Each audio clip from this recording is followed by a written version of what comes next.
Hola a todos, ¿qué tal? Bienvenidos un día más al canal y bienvenidos a un nuevo caso. El día de hoy traigo el caso de Diana Maxwell, que fue resuelto 35 años después de su asesinato. Yo, sin nada más que agregar, destripemos este caso.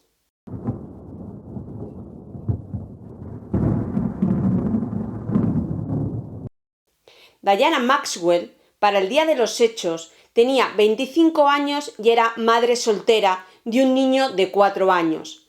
En diciembre de 1969, Diana Maxwell entró en el aparcamiento de la empresa donde trabajaba en Houston, Texas. Era un domingo y el centro de la ciudad estaba prácticamente vacía. La empresa donde trabajaba era Southwestern Bell y su turno ese día empezaba a la 1 de la tarde. Pero ella nunca llega a entrar en el edificio, sus compañeras nunca la llegan a ver. Media hora después de que Diana llega al aparcamiento, un vagabundo ve salir a una persona de una de las casetas que había en el aparcamiento. Esto le llama la atención y decide entrar en la caseta donde ha visto salir a ese hombre y se encuentra a Diana tumbada en el suelo con las manos atadas. El vagabundo le pregunta a Diana si ha sido violada. Diana le contesta que sí y le pide por favor que la desate, que la suelte, pero el vagabundo no quiere, se niega. Lo que sí que hace es llamar a la policía. Cuando la policía llega, Diana ya está muerta. Se la encontraron tumbada de espaldas, con la ropa interior revuelta y tenía una herida de unos 2 centímetros encima del ombligo. La policía registró a fondo la caseta. Entre los desperdicios encontraron una manta arrugada de color rosa y una chaqueta gris de hombre. Tampoco se pudieron fiar mucho de lo que encontraron, porque la caseta había sido el trastero de una gasolinera, por lo que había de todo, desde ropa hasta manuales de mecánica y viejas latas de gasolina. El vagabundo le da a la policía una descripción muy vaga de la persona que vio salir de la caseta. Solamente les dijo que era una persona de color, que era una persona negra con el pelo afro. En el bolso de Diana no encuentran dinero ni las llaves de su coche, un Mustang rojo nuevo. El coche tampoco estaba en el aparcamiento. Lo encontraron 9 horas más tarde a 1,5 kilómetros de distancia. El coche estaba cerrado y tenía las llaves puestas.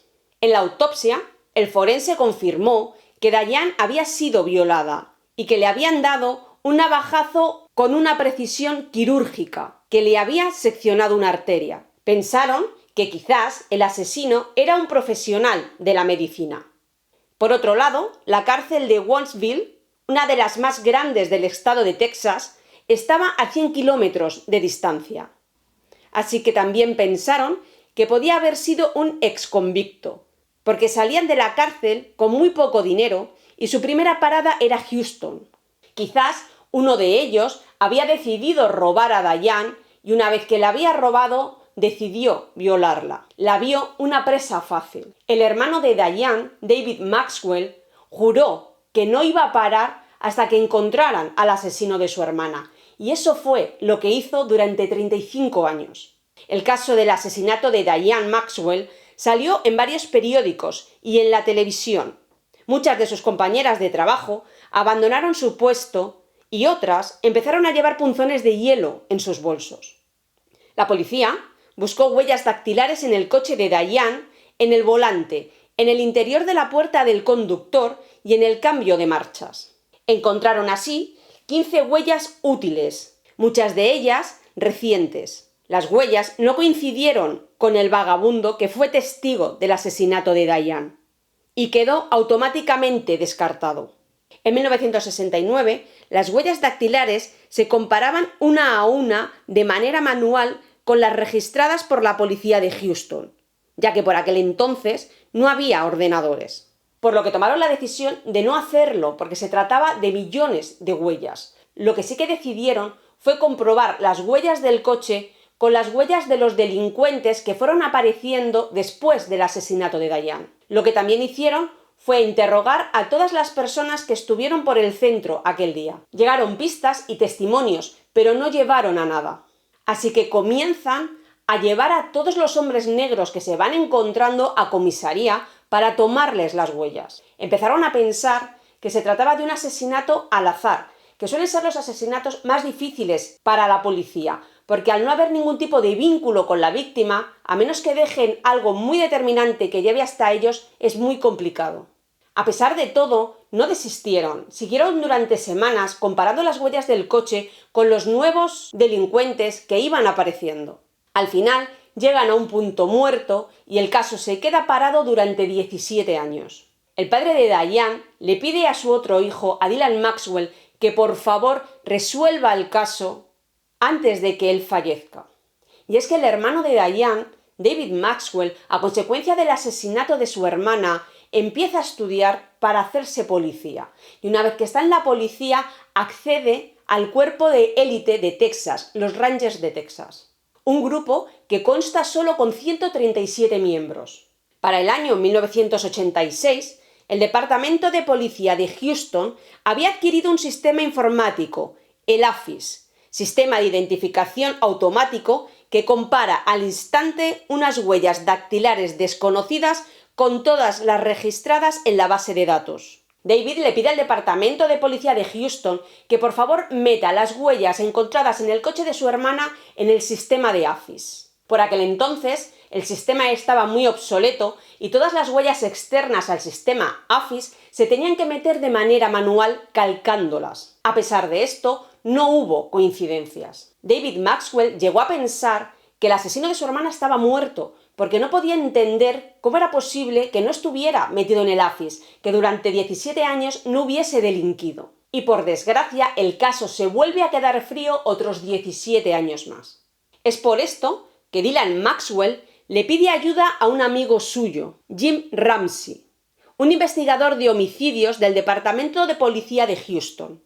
Lo primero que hizo Jim Ramsey fue pedir la ropa que llevaba Diane Maxwell el día de su asesinato, para ver si podían encontrar ADN del violador, ya que en 2003 ya existía una base de datos de ADN de todos los convictos. Pero la ropa de Diane había desaparecido del almacén de la policía, supuestamente por falta de capacidad. Es decir, según iban entrando casos nuevos, según iban entrando pruebas de casos nuevos, iban tirando las pruebas de casos más antiguos. Después de esto, Jim Ramsey intenta hablar con el único testigo del asesinato de Diane, pero se encuentra que esa persona, que ese vagabundo, murió a mediados de los años 80. Cuando intenta acceder a las fotografías y los negativos de las fotos de la escena del crimen del día del asesinato, se encuentran con que también están perdidos, han desaparecido. Y es que alguien había cometido una violación al reglamento de la policía en el año 1971 vendiendo las fotos y los negativos a una revista londinense, a la revista criminológica británica Master Detective, solo 2 años después del asesinato.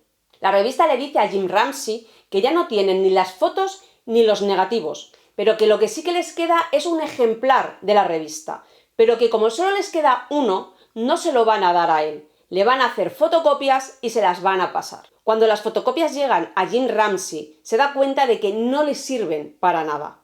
Todo parecía que estaba en contra de poder encontrar al asesino de Diane Maxwell, porque cuando se ponen a buscar en el expediente de su asesinato las huellas dactilares, también desaparecieron. Así que el Departamento de Policía de Houston se pone durante meses a buscar las huellas dactilares del expediente de Diana Maxwell en todos los expedientes que tenían en el Departamento de Policía. Son miles y miles de expedientes. Pero meses después consiguen encontrar las huellas dactilares en otro expediente. Por lo visto fue un error administrativo. Para el año 2003, el sistema AFIS ya estaba instalado en todas las comisarías, por lo que Jim Ramsey primero toma la decisión de meter las huellas dactilares en el sistema AFIS de Texas y no encuentra nada. No hay coincidencia, por lo que toma la decisión de pedirle al FBI que meta las huellas en su base de datos nacionales. Y es ahí donde salen 20 posibles coincidencias. Lo que hacen con las huellas de esas 20 personas es comprobarlas una a una de manera manual, y es así como encuentran una coincidencia exacta. Esa huella pertenecía a James Davis, un delincuente que en ese momento tenía 58 años. James había pasado casi toda su vida en la cárcel por robos de coche, falsificación y agresiones sexuales. y había estado en la cárcel durante 10 años por raptar a una chica. En el año 2003 vivía en un complejo de viviendas subvencionadas en la frontera de Texas con Arkansas. Jim Ramsey va hasta el departamento de James David y le enseña la fotografía del coche, a lo que él, prácticamente sin mirar la fotografía, le dice que él no ha visto ese coche en su vida. Así que Jim le enseña una foto de Diane e intenta que James Davis coja la foto. Pero el reaccionar de James Davis es echarse para atrás. No solo no querer coger la foto, sino que ni siquiera la miró. Al principio, James Davis niega tener nada que ver con Diana Maxwell, pero en el momento que le dicen que tienen sus huellas en el coche, confiesa y admite el robo y el asesinato, pero niega la violación. Resulta que la policía no estaba tan desencaminada, porque cuando él mata a Diana Maxwell, acababa de salir de la cárcel, había salido hacía 5 días. En el juicio dijo unas palabras que como poco son para reírse. Siento mucho lo que pasó, he llorado, he rezado, no tenía que haberlo hecho. Ahora estoy enfermo y no estoy en condiciones de pasar mucho tiempo en la cárcel. Si tengo que ir, pero espero que el juez sea indulgente conmigo. Yo creo que sobran las palabras, ¿no?, al comentario suyo en el juicio. El 15 de enero de 2004, James Davis se declaró culpable de asesinato y fue condenado a cadena perpetua.